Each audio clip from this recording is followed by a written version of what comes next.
Hi all you gorgeous and wonderful and brilliant and peace-filled, love-filled beings out there.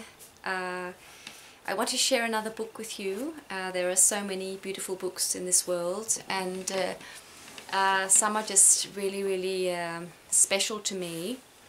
And as I've told you before, I sort of feel I'm walking the path of the Celtic Christian tradition, which we're very much. I mean, the whole history of the Celtic Christianity is just so exciting, and I've talked about it before. How the Celtic spirituality before Christianity came, they were they had a very rich spiritual life and tradition, and they sort of were combined in a very beautiful way. So it is very much like the tradition of Saint Francis, living close to the earth and seeing God's presence everywhere. So I love, these books I usually pray from are written by John Philip Newell, which are just absolutely beautiful, I think.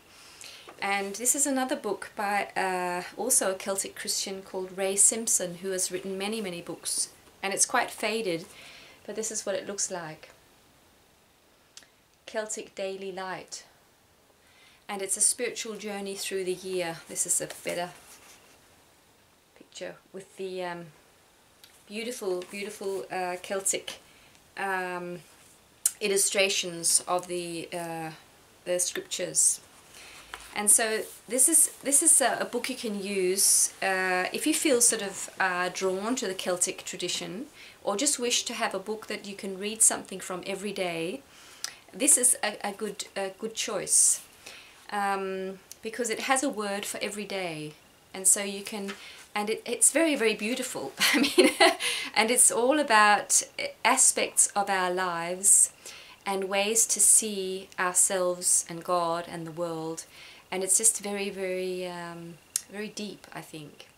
And he's collected. He has a scripture from the Bible every day, but also he takes from different traditions, different religious traditions, also prayers and little sayings, and it's just very profound. So I used it for a period when I was just starting this journey. I used it every day. Is an autumn hunt today. The the hunt is out. So I just looked up the other day. I mean, you can just pick nearly every day. There's a very beautiful word. And the one I picked the other day was 27th of October, and it says, "All things live in God." And the scripture is Psalm 33, and there's 3 different scripture parts of the Bible, and yeah, there's 3 different ones. It's okay. And here's one of the words from John chapter 1, 3-4. "All things that exist were made by God, the Word, and the Word is life." And so Ray Simpson writes, "As we approach the close of the 3 months harvest period, which the Celts felt it important to mark, it is customary to dwell on the theme of creation once again. Let us meditate on these reflections by the Celts' great mystical theologian, John Scotus Erigena." And he says, "All things, even what seems to us to be without vital movement, live in the Word. If you want to know how all things subsist in God the Word, choose some examples from created nature and think about them. Consider the infinite multiple power of the seed, how many grasses, fruits and animals are contained in each kind of seed, and how there surges forth from each a beautiful, innumerable multiplicity of forms.